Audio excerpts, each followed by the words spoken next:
আসসালামু আলাইকুম। প্রাইমারির 30 দিনের আয়োজনে আজকে তৃতীয় দিন। অর্ঘ শব্দের অর্থ হচ্ছে পূজার উপকরণ। অপলাপ শব্দের অর্থ অস্বীকার।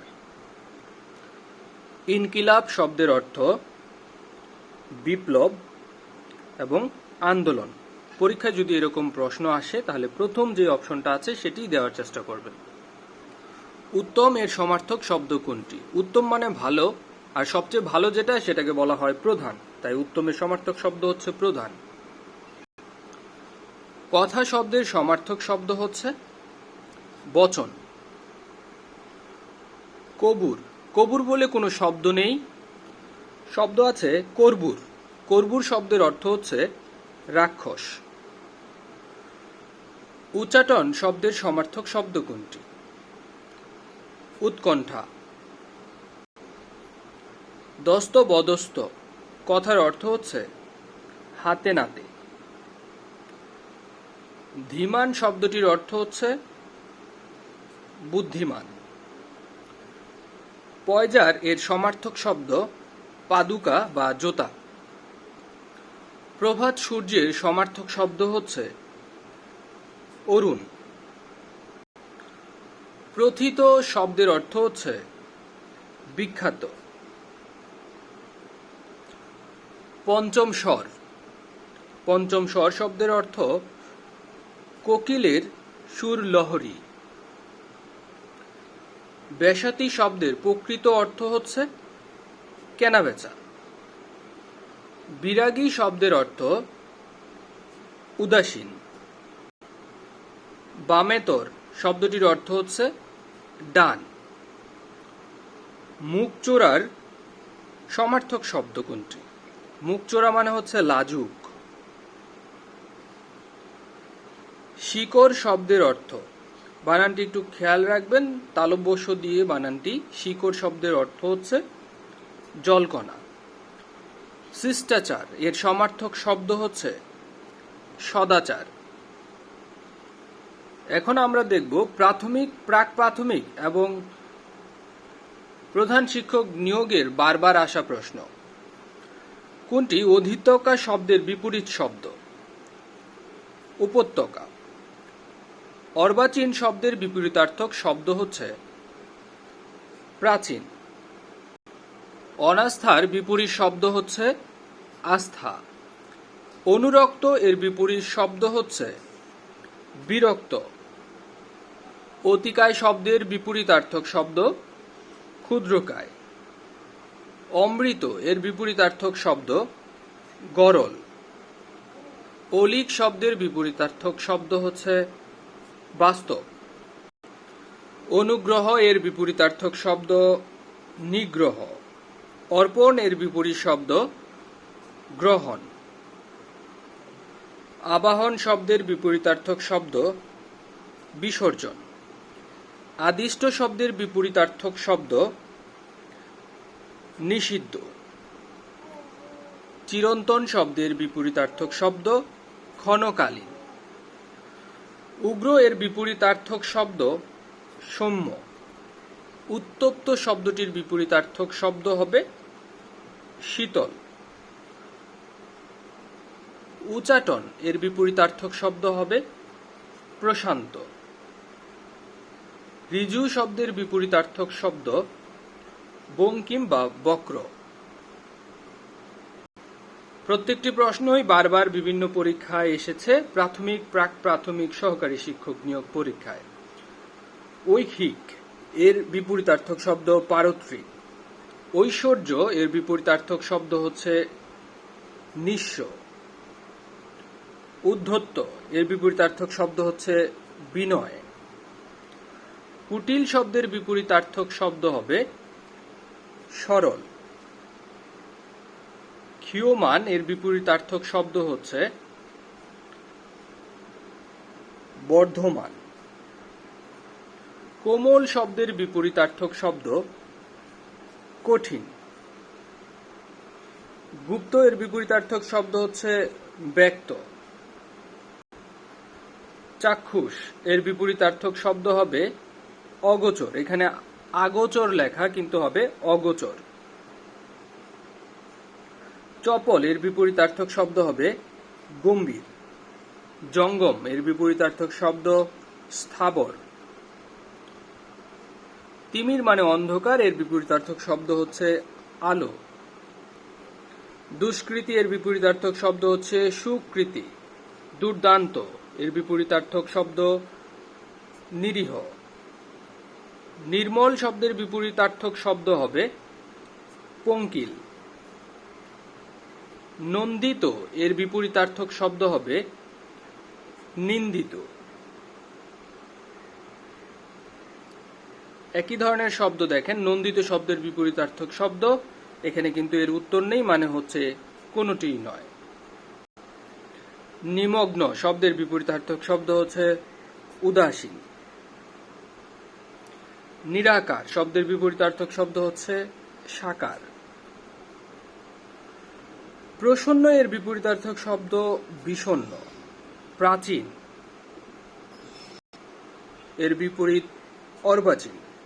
বিদিত এর বিপরীত শব্দ হচ্ছে অজ্ঞাত। যারা এই ভিডিওর গুরুত্ব বুঝতে পারবেন তারা অন্তত এই ভিডিওটি হয়তোবা 2-3 বার দেখবেন।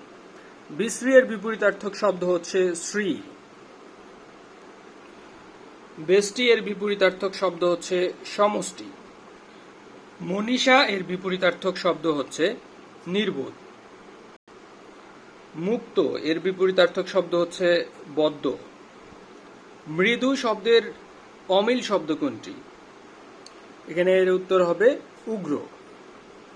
যোজক এর বিপরীতার্থক শব্দ হচ্ছে বিয়োজক। শর্বরী এর বিপরীতার্থক শব্দ হচ্ছে দিবস। শর্বরী মানে রাত, দিবস মানে দিন। সংশয় এর বিপরীতার্থক শব্দই হবে প্রত্যয়।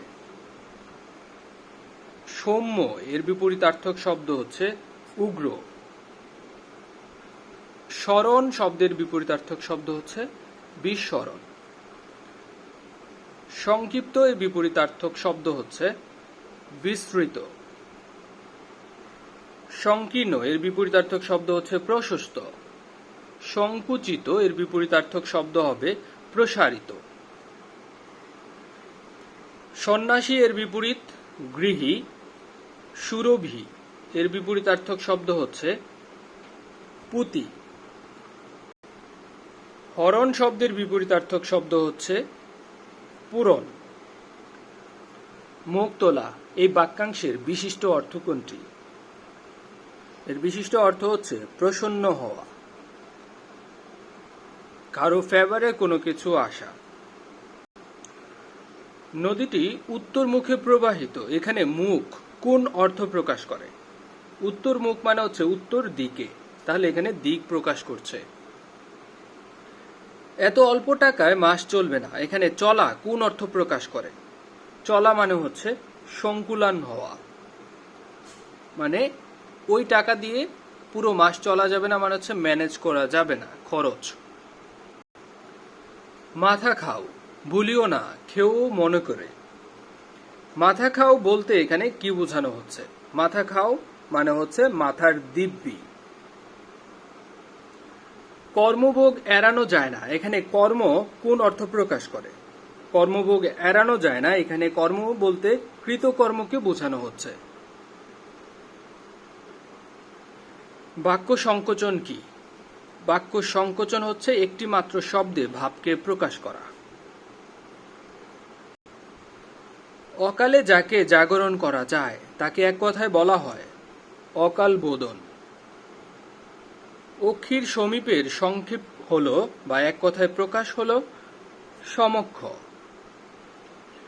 জন্মহীন মৃত্যুহীন তাকে এক কথায় বলা হয় অজ। দুবার জন্মে যা বা দুইবার জন্মে যা তাকে এক কথায় বলা হয় দ্বিজ। আবক্ষ জলে নেমে স্নান এক কথায় বলা হয় অবগাহন। আমার তুল্য এর বাক্য সংকোচন হবে মাদৃশ। আপনাকে পণ্ডিত মনে করে যে তাকে বলা হয় পণ্ডিতমন্য।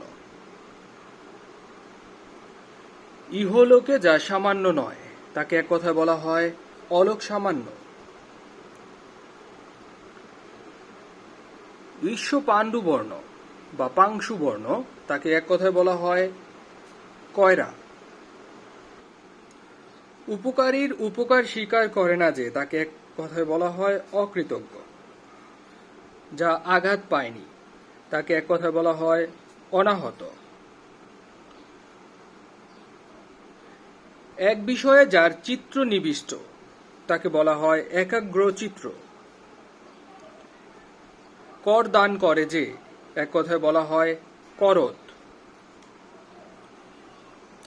কর্ম সম্পাদনে পরিশ্রমী এই বাক্যের সংক্ষিপ্ত রূপ হচ্ছে কর্মঠ। কথায় বর্ণনা করা যায় না যা তাকে বলা হয় অবর্ণনীয়। কোনোভাবেই যা নিবারণ করা যায় না তাকে এক কথায় বলা হয় অনিবার্য।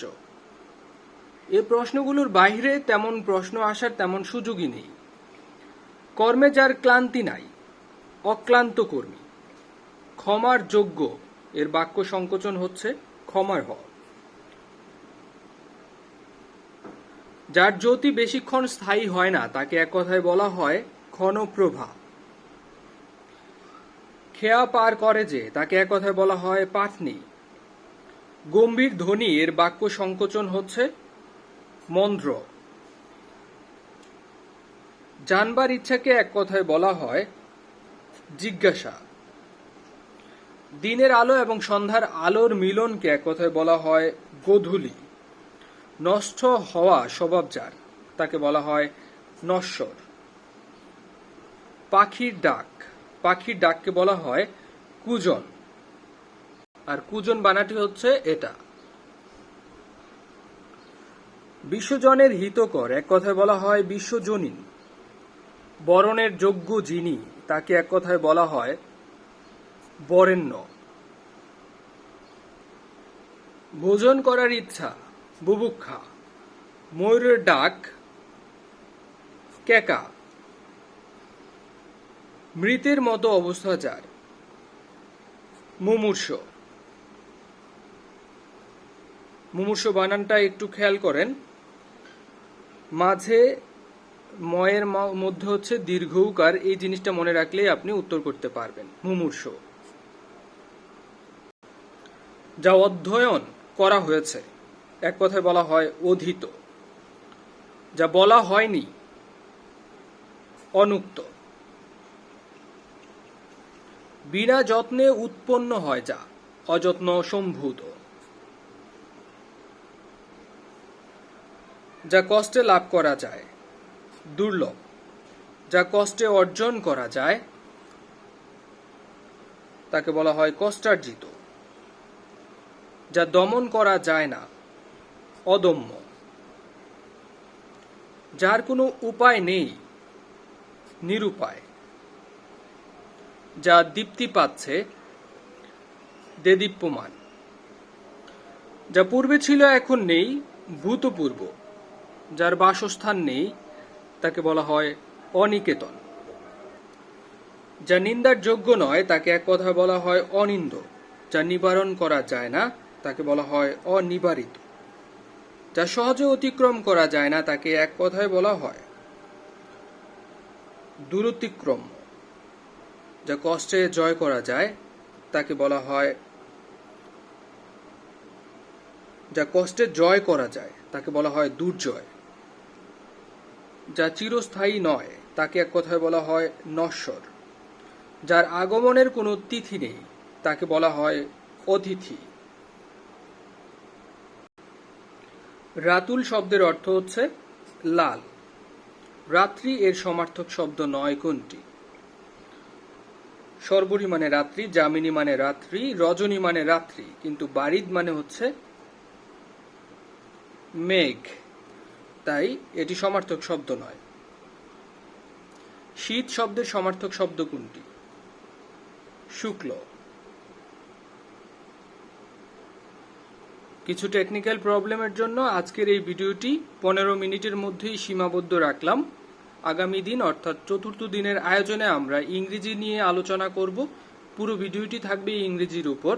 ততক্ষণ পর্যন্ত ভালো থাকুন, সুস্থ থাকুন। আসসালামু আলাইকুম।